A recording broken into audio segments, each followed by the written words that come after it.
हर हर महादेव। देवों के देव महादेव के चरण में प्रणाम करता हूँ। दुर्गा माँ के चरण में प्रणाम करता हूँ। सरस्वती माँ के चरण में प्रणाम करता हूँ। गणेश भगवान के चरण में प्रणाम करता हूँ। गुरु भाई गुरु बहनों के चरणों में प्रणाम करता हूँ। एक समय की बात है कि बहुत ही काफ़ी ठंड पड़ रहा था। उस समय शंकर जी सोचे कि चलते हैं तनि मृत्यु भुवन पर, ठंड का आनंद लेते हैं कि सब आदमी लोग कैसे रहते हैं। वो पूरा बुरहा का भेष बनाकर ठंड में एक गांव में साधु बाबा इधर उधर घूम रहे थे। ठंड से पूरा किकुर रहे थे। कभी किसी का दरवाजा खटखटा रहे थे, कभी किसी का दरवाजा खटखटा रहे थे, लेकिन कोई भी केवाड़ी नहीं खोल रहा था और भूख से पूरा छटपटा रहे थे। और ऐसी करते करते लेकिन कोई भी दरवाजा नहीं खोलता। इसी तरह घूमते घूमते एक बहुत बड़ा हवेली के पास गया और वहाँ दरवाजा खटखटाया। वहाँ से एक औरत निकल के आई तो बाबा ने बोले, हवेली में से एक बहुत ही सुंदर औरत निकल के आई और बोली कि बाबा क्यों इस ठंड में आप हमको परेशान कर रही है। वो औरत बहुत ही घमंडी और लालची थी। बाबा ने बोले कि बेटी हमें कुछ खाने के लिए दे दो और कुछ कपड़ा है तो दे दो, हम ठंड से बहुत ही व्याकुल हो रहे हैं। वह औरत बोली बाबा से कि बाबा मेरे पास उतना ही खाना था जो हम लोग परिवार खा के ख़त्म कर दिए हैं, और मेरे पास ओढ़ना बिछौना भी इतने हैं कि हम लोग परिवार ही भर है, और हमारे पास ज़्यादा ओढ़ना बिछौना नहीं है कि मैं तुम्हें दे सकती हूँ। और इतना कहकर वो दरवाज़ा बंद कर लिया और वह घर के अंदर चली गई। बाबा फिर वहाँ से उसी तरह भटकते भटकते एक देख रही है कि एक घर खुला है, वहाँ एक आग लहर रहा है। वो बेचारी बुढ़िया का घर है और वहाँ एक उसका झोपड़ी नजर आया बाबा के।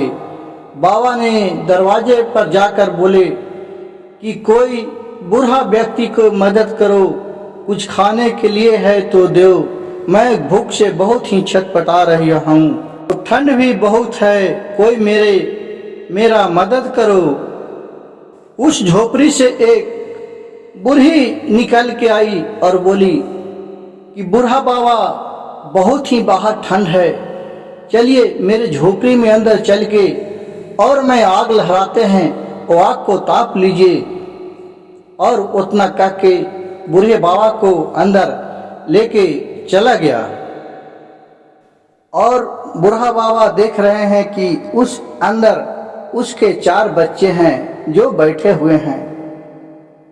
बच्चे से बोले बूढ़ी माँ कि बाबा को बैठने के लिए जगह दो, बाबा बहुत ही ठंड से कांप रहे हैं। और उनको कहने पर वो चारों लेकिन था जो उठ के बगल हो गए और उस जगह बाबा बैठे और वहाँ आग लहराए बुढ़िया ने। और घर में देखा खाने के लिए तो देख रहा है कि 2-3 रोटी का आटा बच रहा है और खाने के लिए कुछ नहीं है। तो फिर रोटी वो 3 गो आटा था जिसको रोटी बनाई और बाबा को प्रेम से खाने खिलाई। और उन लोग अपने 4 बच्चे थे वो जो उस रात पानी पीकर लड़के बच्चे को सुला दिए और बाबा उसी जगह सो रहे। और ये सब देखकर बाबा बोले कि मैं इस वक्त को याद रखूंगा। तो बूढ़ी औरत ने बाबा से बोले कि बाबा हमें आप कम से कम भगवान से इतना प्रार्थना कीजिएगा कि जो भी काम मैं सुबह में कर जाऊं, कम से कम पाव भर अन्न का कमी नहीं हो, ताकि सबसे मैं 4 बाल बच्चा के पोस सकूं। तो बूढ़ा बाबा बोले बूढ़ी औरत से कि ठीक है, मैं भगवान से प्रार्थना करूंगा कि जो भी सुबह में तुम कार्य करेगी वह दिन भर चलता रहे। वह बूढ़ी ने उठा और अपने लड़के से बोला कि बाबू, मैं उस तम्हेरा में रखा हूँ थोड़ा सा गेहूँ, वो गेहूँ के लावो मैं जाता हूँ और पिसा के लाता हूँ मिल से और तुम लोग के खाना खिलाता हूँ। उसका बात सुनकर बच्चे लोग ने घर में से जो तम्हेरा में रखा हुआ था गेहूँ, वो गेहूँ लाया और गेहूँ निकालने लगी बूढ़ी माँ। तो गेहूँ निकालते जा रही है, गेहूँ खत्म नहीं हो रहा, उसमें से निकाल रही है, जितना निकाल रही है उसमें से बढ़ता ही जा रहा है, खत्म नहीं हो रहा है। पूरा 2 4 10 बोरे पूरा मतलब कि निकाल लिया, लेकिन खत्म नहीं हो रहा। ये सब धीरे धीरे हवा पूरा उस शहर में फैल गया कि एक बाबा आए थे जो रात में खाना खिलाए थे और बोल के गए थे कि जो भी काम तुम करेगी वो चलता रहे, और उसी का परिणाम है कि आज खाने का कमी नहीं हो रहा है। ये सब बात सुन के वो जो सेठ की औरत थी वो भी सोचने लगी कि मैं वो बुढ़ा के खाना खिलाते तो मैं भी आज माले माल रहते, जिस तरह बुढ़िया ने आज माले माल हो गए। और वो बूढ़ा को इंतजार करने लगा प्रतिदिन। कुछ दिन इंतजार करने के बाद वो बूढ़ा ने फिर एक बार आया तो उस सेठ के औरत ने उस बाबा को बुलाया और खाना खिलाया, बहुत इज्जत प्रतिष्ठा से खाना खिलाया। तो बोला कि ठीक है, मैं इस घर का याद रखूंगा। तो उस सेठाइन ने बोली कि बाबा खाली यादें रखिएगा और कुछ कहिएगा। कि ठीक है, जो तुम सुबह से काम करेगी वो दिन भर तुमको काम करते रहेगी, उस काम से तुमको छुटकारा नहीं मिलेगा। इतना बात सुनकर वो प्रसन्न हो गई और बूढ़े बाबा चले गए। वो सोच रहे थे मन में कि अच्छा आज रात के मैं क्या करता हूँ कि सुबह सुबह उठेंगे जैसे ही मैं पैसा गिनने का काम करूँगा कि हमारे पास पैसा कम ही नहीं होगा, दिनों भर में पैसा गिनता ही रहूँगा। वो सोच के रात में कैंची लिया और अपना झोला बनाने लगी, काटने लगा झोला बनाने की। पैसा रखने के लिए हमको जगह भी चाहिए।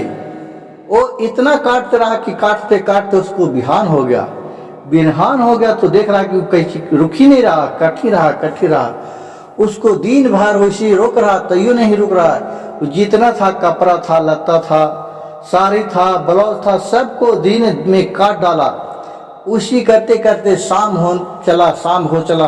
उसको पति आए शहर से, तो जैसी खड़ा हुआ तो उसके पास उसको कोट भी काटने लगा। कह रहा है ये क्या, तू क्या कर रही हो? कहा कि नहीं मैं नहीं करूँगी, अपने हो रहा है। उसको पूरा कोट काट डाला, पैंट काट डाला, शर्ट काट डाला, सब काटते जा रहा। जब शाम हुआ तो फिर कैंची अपने आप रुक गया। और वो औरत ने शाम को जब रुका, हाथ कैंची से काटते काटते तो सारी कपड़ा काट चुका था, उसके घर में कुछ भी नहीं बचा था।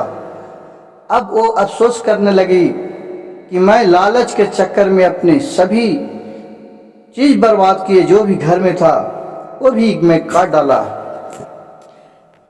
इस कहानी से हमें क्या सीखने को मिलता है, इसके बारे में आप हमको कमेंट बॉक्स में बताइएगा। और मेरा वीडियो अच्छा लगे तो सब्सक्राइब कीजिएगा, लाइक कीजिएगा और शेयर कीजिएगा।